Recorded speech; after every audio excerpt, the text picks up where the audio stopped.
Oh, good morning, glass people.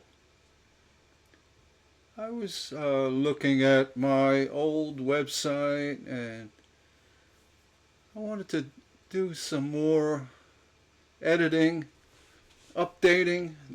Uh, I've made these pages years ago, and I think I left off with starting to discuss painting on glass. Using the different techniques with tracing, the tracing black best, and matting with the blending techniques and badger blenders and stipple brushes and what have you, and the actual art of painting and following the rules of painting with light. Uh, Basically, I'll just get right to it. Painting stained glass, well, number one, requires a kiln. You have to fire your paints. In most cases, the tracing blacks and the your matte colors, your ancient browns, umber browns, and red for flesh. All the others that are used for shadowing and highlighting. Those paints typically fire in Fahrenheit about 1200 to 1250 degrees. And there's a lot of discussion, even in really popular books. Albinus Elkus was one, painting on glass. They did a lot of mentioning of using gum arabic, with painting. And I've used it myself. I found that, there's so much to discuss about painting. Starting with your cartoon, the actual line work, all your line details. And with the dove here, the Holy Spirit I did, there's basically, four pieces of glass. And the all the lines you see are done with tracing black. I believe I used the tracing black best. It's a little bit deeper, a little darker. The paint itself, the powder, is a little bit more refined. It's more, silkier. It's been ground better. That's what I probably call a tracing black best. Honestly, I don't know, but it works better. But I come from a long history of stained glass artists dating back to the late 19th century, 1897 to be more exact, from my grandfather, who he learned to paint glass from John Lafarge. He's a European stained glass painter, and he actually invented the opalescent glass back in the late 1800s, with Tiffany and other chemists. I call them chemists, and engineers, glass engineers. But anyway, my grandfather, he actually learned to paint from John Lafarge. And there's a few things that he's passed down to my uncle and me over the my grandfather passed before I was born, but my uncle learned quite a bit of the process, and he taught me a lot. And what they use for tracing black, one of the besides using the oxhair brushes, the number ones and number twos, that were really good for tracing lines. He also used the quill pens, the actual quill feathers, from years ago, for calligraphy and what have you. But the feather actually held paint, and if you split the tip of the feather, at not at the top where the feather is part, but at the, I guess, the stem. It worked really well for applying tracing lines, and that's what they used most of the time. And for doing inscriptions, dedication plaques, it came in really handy because it had the appeal of a pen, an old-fashioned pen, that they used with inks and this and that. The thing with the quill pens, the medium used for the quill pen was clove oil. It's very fine, refined oil, very thin, and it allowed the paint to be applied very precisely, with no running or smudging or I guess skipping. And he did a lot of that, the clove oil with the paint. And after that, using the tracing line, doing the tracing lines and firing them, he went over to using the blending paints, to get the shadowing and the highlights in the glass. And my uncle, I don't recall him ever using gum arabic. I mean, if he did, he may have used it for tracing and just to, if he wanted to do a quick, tracing and then a matting, a gentle matting, just to get it started. Typically, firing a stained glass piece would take 2, 3, 4, maybe more, depending on what you want to do. But the point is that the gum arabic, it's literally it's sticky, it's tacky, and if you're trying to paint with light, using fine metal tools, I used sharpened points of nails and what have you, scribe tools, to get the light, to remove the paint, to allow light to come through, and brushes, using the brush itself. If you want to do like blending, especially, use a brush. It's 2-3 inch brush with badger hair. It's called the badger blender, and you would apply the paint. You could make it heavier in areas where you already predict you need the heaviness for shadowing, but for the most part, it's just to layer a nice, consistent layer of paint on the glass that you then allow to dry. And the medium, and I use just simply water. And the reason why, and no gum arabic. The reason why, because you're just blending out the paint, and if you use the gum, if you try to remove the paint with the fine tools, the gum would become very choppy, and it would keep you from removing the paint easily, in very fine details. Especially if you're using like a stipple brush, where you're tapping on top of the glass to remove paint, just to bring light through.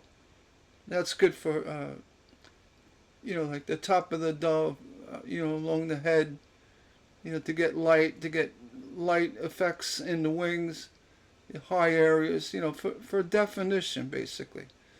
And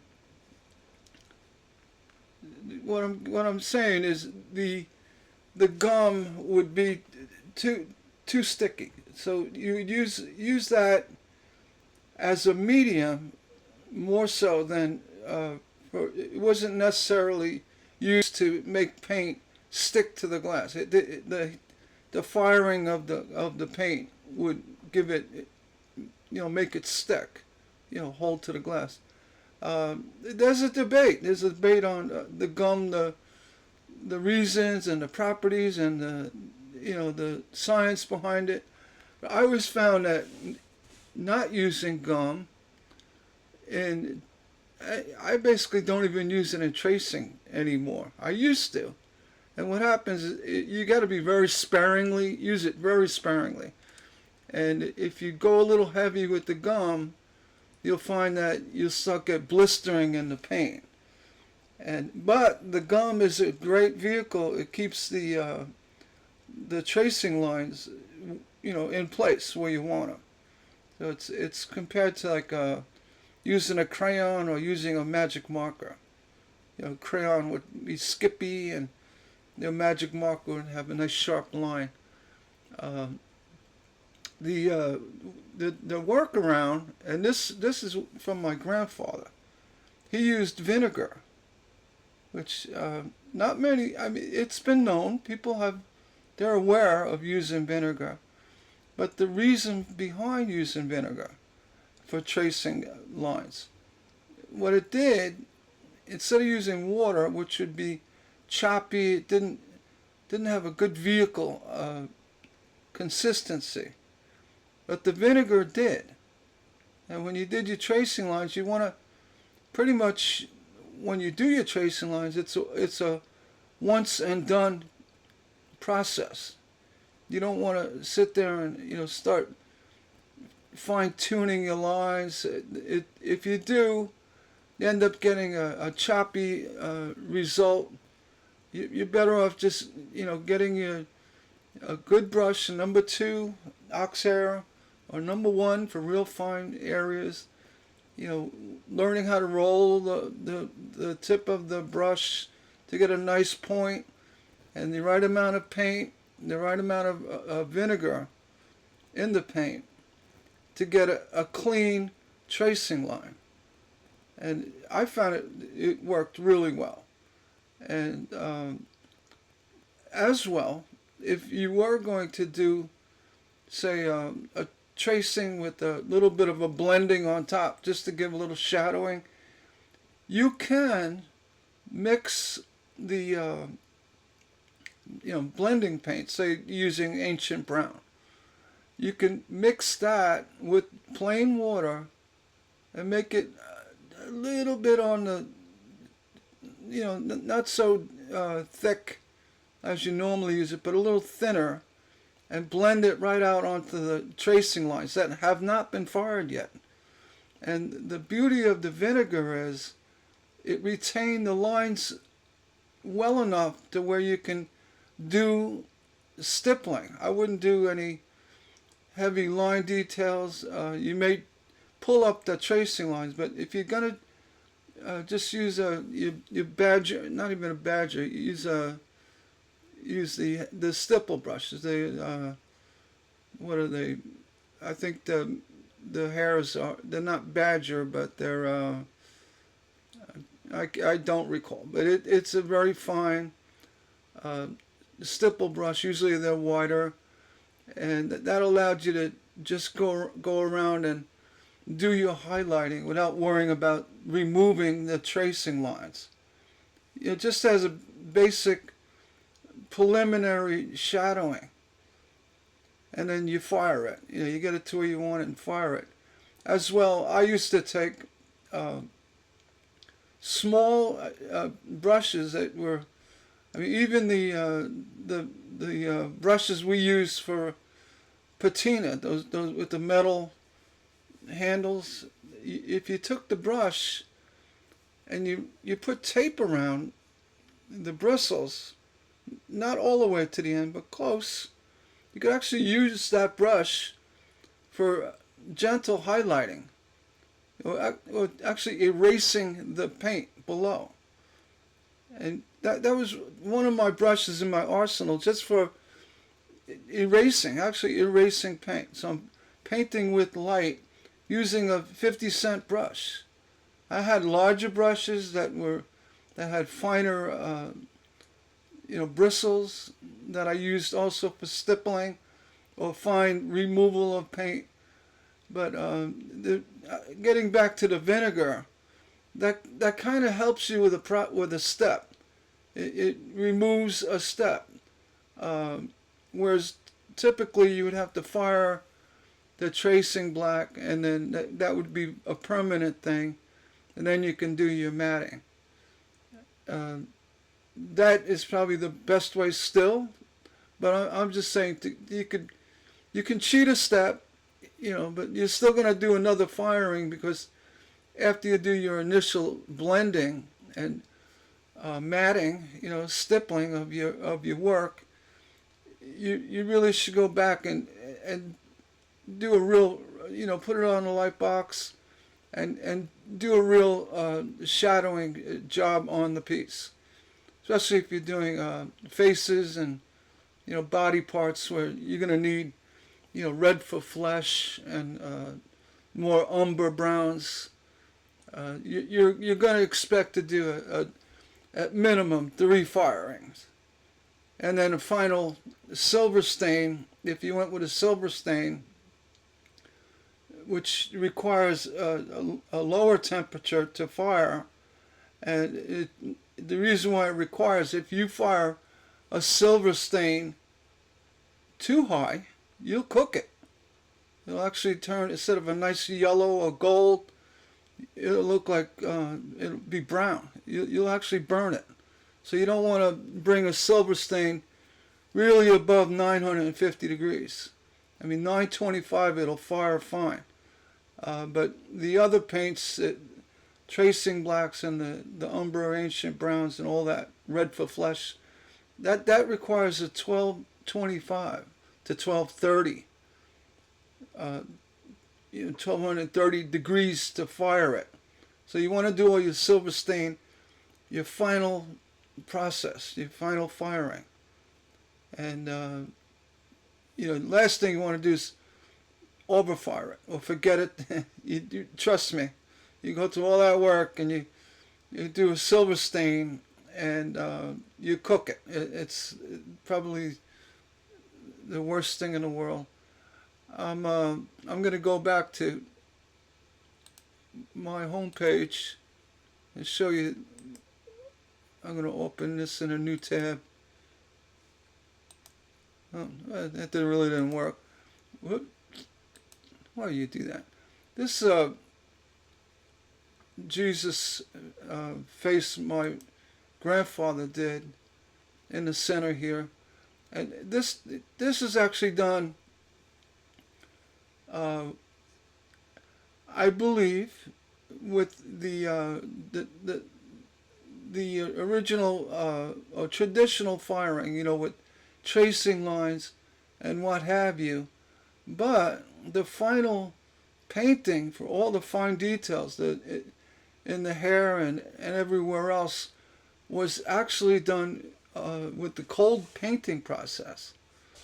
And he's not around for me to ask how, but I have pictures of him actually painting this window. This was a sample window he did. It never made it into an actual stained glass window, but this is what he used as, this is what I can do kind of thing. His portfolio when he did estimates for churches, and so that's how this came about. And I believe, and I could be wrong, I mean, he did it back in 80 years ago. It was done with cold paint, but my brother has the stained glass. I really wish he would take a nice picture of it, because when I was a kid and I saw all the detail in the hair, painting with light, and the shadowing and the cheekbones and the earlobe itself, everything was done in such a way with fine painting tools. And anyway, people say you paint with light. That's what they mean. And what I was getting back to is the paints and the whole discussion on gum arabic and why it's used and why it's not used. Well, I don't think it's really used in the way it's supposed to be used. And maybe I'm wrong. I've never had really good success with it, other than that it was a good vehicle. When you add it to the paint, it helped the paint flow off the brush better. But if you use vinegar, it's even better. I mean, it doesn't, vinegar won't allow you to do super fine detail. Say if you're doing calligraphy on glass, in that case you would want to mix your paints with the clove oil.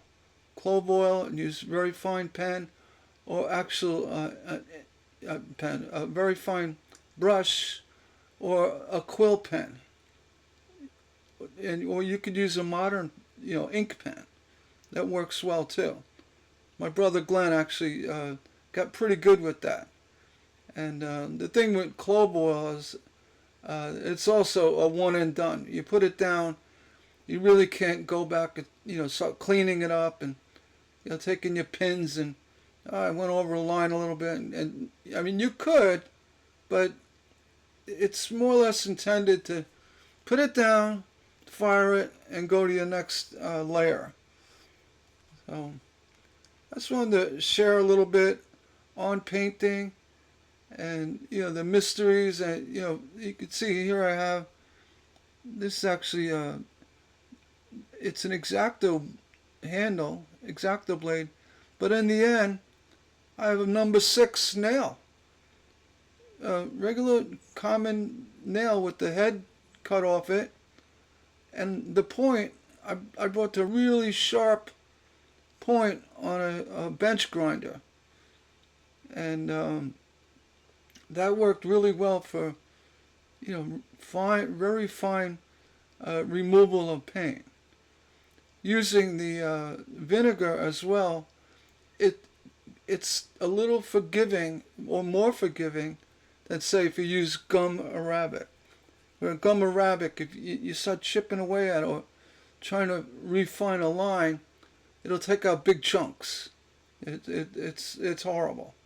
And again, when you fire paint with gum in it, you always have the chance of blistering, which is it's not desirable.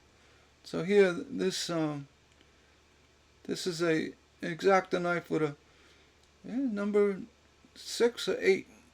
It's a 2 or 3 inch nail, filed down really sharp, and I use the sharpening stone to get it really pointy. And this is my my paint mixing tablet. It's just a piece of glass where I use I have this jar's got vinegar in it, and I use my palette knife. I'm not French, but to mix the paints. It was like a teardrop shape, and then I had another one that was more of a long oval with a bent blade on it. It worked really well. And the paints you buy, like from Rouchet, they're already pre-milled, mold. They grind them, with the glass muller. You could make it even finer yet if you get a glass muller and break it up. But I found that if you just use the large palette knife, I'm not French, I'm sorry, I'm making fun of myself. If you mix it really well, go back and forth and just get it to the blending consistency really fine, those Rouchet paints will work really well, especially with vinegar. And that's what I did. That's what you see here. And my thing. And then my brushes, you can see on the right, I have a very crude light box. I mean, you don't need anything bigger than, I did a lot of emblems and, symbols and, faces and stuff. But I didn't have to do a full layout of, bench layout light box. My uncle did. He had a 6-foot piece of glass, and then you lay the glass down and paint like full figures and use actually from my grandfather, they would drip molten beeswax between the glass and that they would, they would hold the glass pieces in place.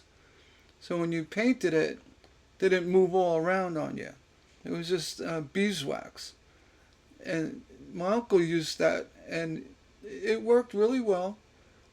And what I'm getting at, he would do like full-size figures, 5 feet tall, figures.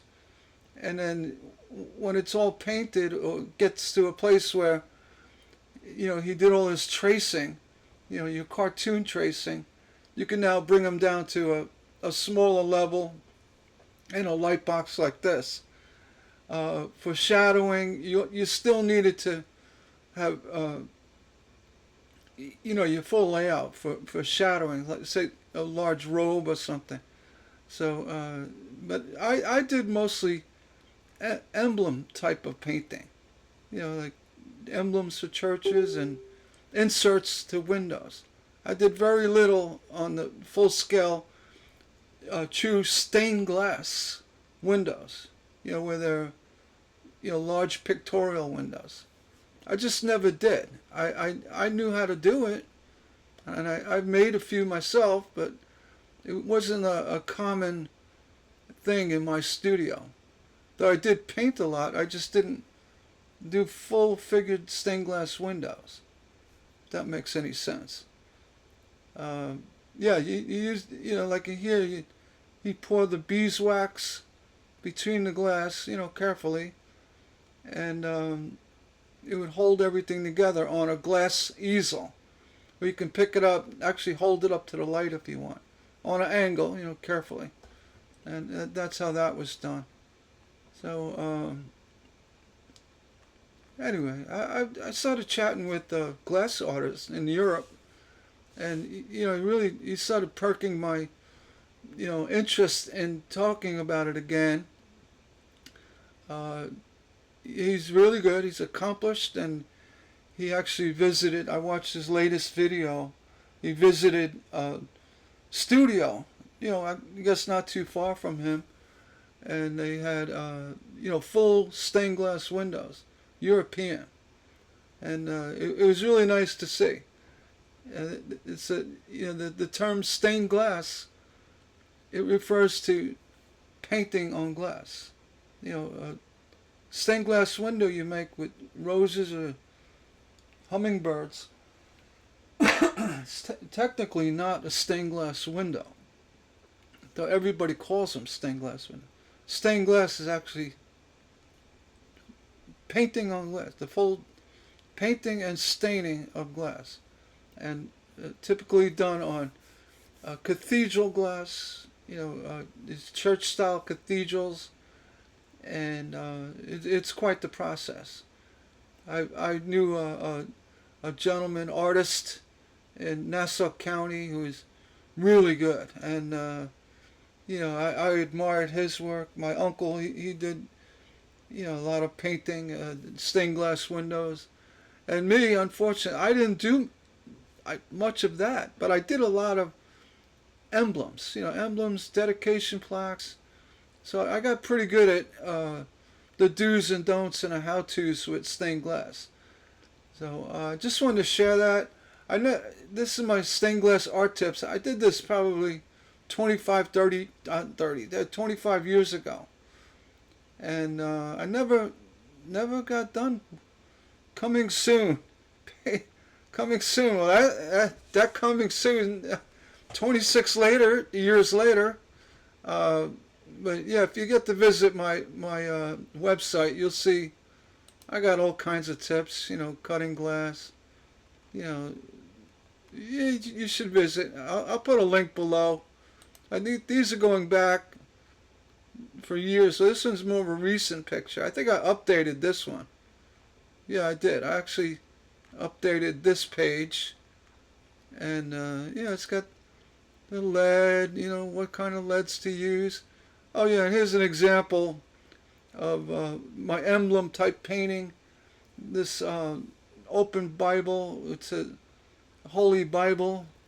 It was all done with tracing black to get the page edges, and for the I used fine lines for the. It looked like actual pages of the Bible, and then little scribble of wording. It looked like the words on the pages, and the shadowing, the dark and the light to show the curve in the page itself, and then of course the Holy Bible and the tracing black on the front. So this is one of the type symbolic windows I did with the painted work. I mean, it's still all the processes are still the same as full stained glass windows. It's just on a smaller scale. So, and this church had 15 windows, all different type emblems.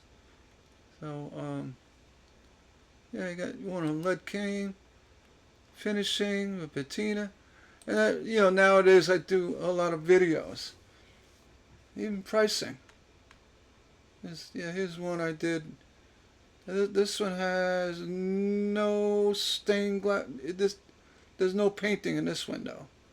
The mortuary window is 8 feet tall by 5 foot. But well, being I'm here, I might as well say this was split with an H-channel aluminum between two panels. These are actually two panels in a large oak frame, which is it was 60 inches wide, 62. It was over 5 foot and 8 foot tall. And the H channel was actually anchored into the oak. When you install the panel, you put the bottom panel in, you put the H channel in, then you put the top panel in, and then the separator bar was embedded into the framing of the oak to keep the integrity of the window.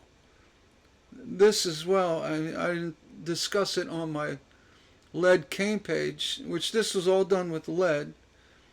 I used, they call it off heart. It's a 3/4 inch lead, which gave you a 1/2 inch on one side and a 1/4 inch on the other side. And the 1/2 inch side was wider, and it was placed along the edging of this H channel. If you used a 1/2 inch lead and put the window inside that, you'd bury the lead behind the H channel. So I used a 3/4 inch off heart. So it's like a H, but the off heart means the heart of the lead is off center. I use that there, and also these were drilled with glazing clips and aluminum sash putty on the outside. So actually, I'm sorry, no, that was another job. This was done with an H channel, so it was just slipped in, and then the outside that had protection glazing was a full 8 foot by 5 foot 1/4 inch glass that was on the outside. This is a double glazed frame I had. So yeah, my apologies. I had another job that I used the off heart lead, and then used these glazing spring clips shaped like a V with a hook on it, and another hook, and they're spring loaded. You push the stained glass in, on solder joints, and then you face putty the frame with aluminum sash putty. You can't use a DAP. It doesn't stick to aluminum or metal. And the sash putty, you would use an oil-based primer and paint to finish it off, and you should wait a good 4 or 5 days to come back and do that painted work. Though the sash putty is oil-based, it would take years to really dry 100%, but it does have a skim to it. I'd say 2 to 3 days, and then you could put a coat of oil-based paint, which in the case of the mortuary, another mortuary I did, I used oil black paint because their frames were all black. So there's little sidestepping on installation. But yeah, the purpose of this video was just to bring attention back to painting on glass a little bit more, and I'd like to have that discussion. I'm really looking forward to. I'll say Mr. Hunt, Derek from England. He's really nice. You know, he's a true gentleman, and he's a glass artist. So how can he be a bad guy? You know. And I like watching his videos. And he's got a cool accent. So if you're watching Derek, that's for you. But yeah, he does some really nice work. But I watched the video today and I said, oh, he brought me into this other shop with other people doing full stained glass windows, talking about kiln, kill shelves. It's pronounced kill, not kiln with an N. Kill shelves and the kill wash, which is applied to the shelf, that keeps the glass from picking up impurities or the shaping of the actual shelf itself, and it helps fire the paints a little bit better. It's like putting a flour on a cookie sheet. Very similar, but instead of using a shelf paper, which you can, I got burnt really bad by whiting, though I did use it for a long time. One time I stepped up the supposed to cure the whiting before you use it. It means you're supposed to fire it first, so you burn off any impurities. Well, I didn't, and or maybe I brought it up to 800 or 700 degrees. It just wasn't hot enough to burn it off, and I ended up with a lot of ditchification. That's that rainbow effect you get, and I wasted a big project because once you get the ditchification, you're done. It's like it spoils the glass. So I learned my lesson. So that was my reasoning for trying to find a workaround, which I did get involved with the kill wash, which worked really well for me. And anyway, and there's a process called raking, where you rake the kill wash to loosen up the material to use again, or remove it, or a lot of times if you don't contaminate it with a matting, that because if you mat the backside of glass, which you do quite often, that matting will actually permeate that kill wash or whiting, that you have whiting down below. And once that happens, if you don't catch it and you fire again on top of it, you stand a chance of pulling that paint right back into your glass, which is not good. And once you fire paint into glass, there's really only two ways of getting it off. You can sandblast it, or you can use a hydrofluoric acid, which I don't recommend anyone playing with. Stuff is highly toxic. It's highly corrosive. You have to have permits to even buy this stuff. But it's used to remove layers of flash glass. I did it a couple of times. I did a nice painted, the Dewar's Scottish guy. And I used flashed blue, and I used the hydrofluoric acid. The reason why you use that over sandblasting, the hydrofluoric will leave a perfectly smooth, clear, it won't mar the surface of the glass. It's literally taking off the flashing. So if you made a mistake with painting on glass, you could probably fix it with touching it up with hydrofluoric acid. I never had to do that, but that's probably, other than sandblasting it off, the only way to get it off. So anyway, or you can paint over it and pretend it wasn't there. Just don't look at it. Anyway, I'm going to close on this video, and I'm going to try to get more involved with the painting. Um, I'm going to try. I sold my kiln about 10, 12 years ago.